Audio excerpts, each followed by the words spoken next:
Assalamualaikum warahmatullahi wabarakatuh. Marhaban ya Ramadan. Pemirsa MNC yang dirahmati Allah Subhanahu wa taala. Bismillah walhamdulillah wassalatu wassalamu ala Rasulillah Sayyidina Muhammad ibn Abdillah wa ala alihi wa sahbihi wa man tabi'a huda. La haula wa la quwwata illa billah.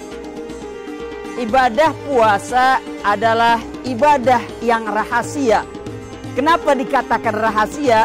Sebab ibadah puasa sejatinya hanya Allah Subhanahu wa ta'ala dan diri kita sendiri yang tahu. Kalau ibadah-ibadah yang lain, misalnya ibadah sholat, orang tahu kita udah sholat atau belum. Ada gerakannya, ada bacaannya. Membaca Al-Quran misalnya, orang tahu kita sudah baca Al-Quran atau belum.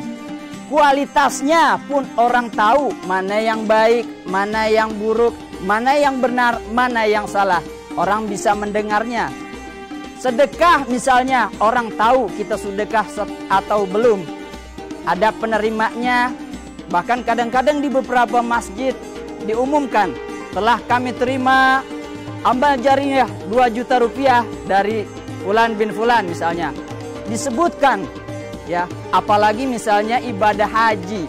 Satu kampung orang tahu kita udah haji atau belum. Sebab apa? Ada walimahnya, ada syukurannya. Namanya walimatus safar.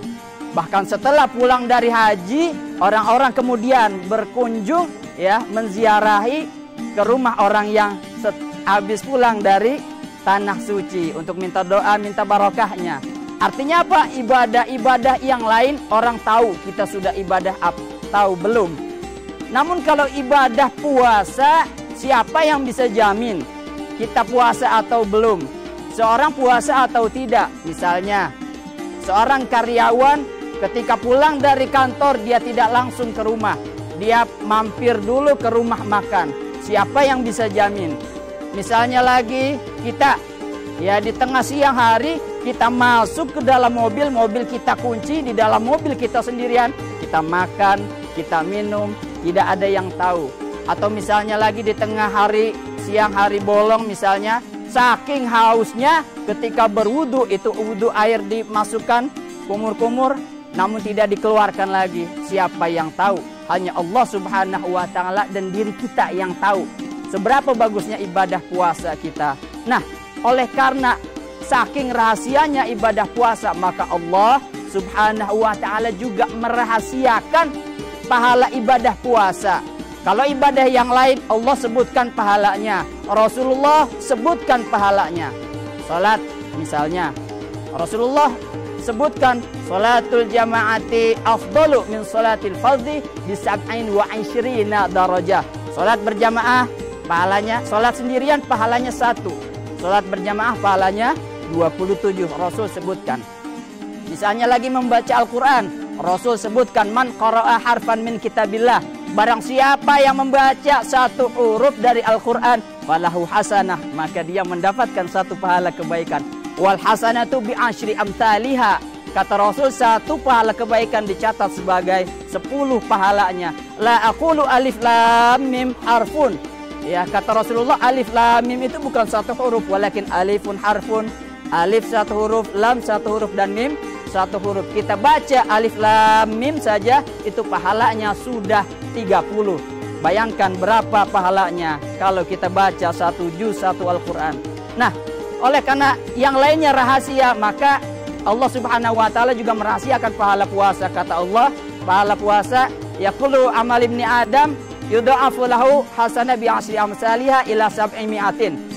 Illa saum fa innahu li wa ana ajzi bihi. Kata Allah, ya, semua amal ya, amal kebaikan Ibnu Adam manusia semua dilipat gandakan mulai dari 10 sampai 700 kecuali puasa. Maka puasa ya, itu pahalanya hanya Allah yang tahu. Bagaimana? Puasa itu pahalanya bisa 0, bisa tak terhingga, tergantung kualitas puasa kita. Kata Rasul, yang puasa pahalanya 0 bagaimana?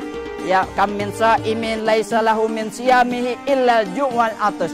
Betapa banyak orang dia puasa tidak mendapatkan pahala apa-apa dari puasanya, melainkan hanya mendapat rasa lapar dan rasa haus. Kenapa? Dia puasa hanya tidak makan, tidak minum, namun matanya tidak dijaga, telinganya tidak dijaga, lisannya tidak dijaga, tangannya tidak dijaga, dan kakinya tidak dijaga. Pemirsa MNC yang dirahmati Allah, ibadah puasa sejatinya adalah puasa seluruh anggota badan kita. Lisan kita puasa dari berkata bohong, berkata yang mencaci maki orang lain, berkata fitnah, namimah, adu domba, provokatif, dan lain sebagainya. Juga termasuk ghibah. Telinga kita juga puasa dari mendengarkan hal-hal yang diharamkan oleh Allah Subhanahu wa taala. Oleh karena itu, mudah-mudahan kita bisa menjadikan puasa kita yang berkualitas, yang besar nilainya di sisi Allah Subhanahu wa taala. Wallahul muwaffiq ila aqwamit thariq. Wassalamualaikum warahmatullahi wabarakatuh.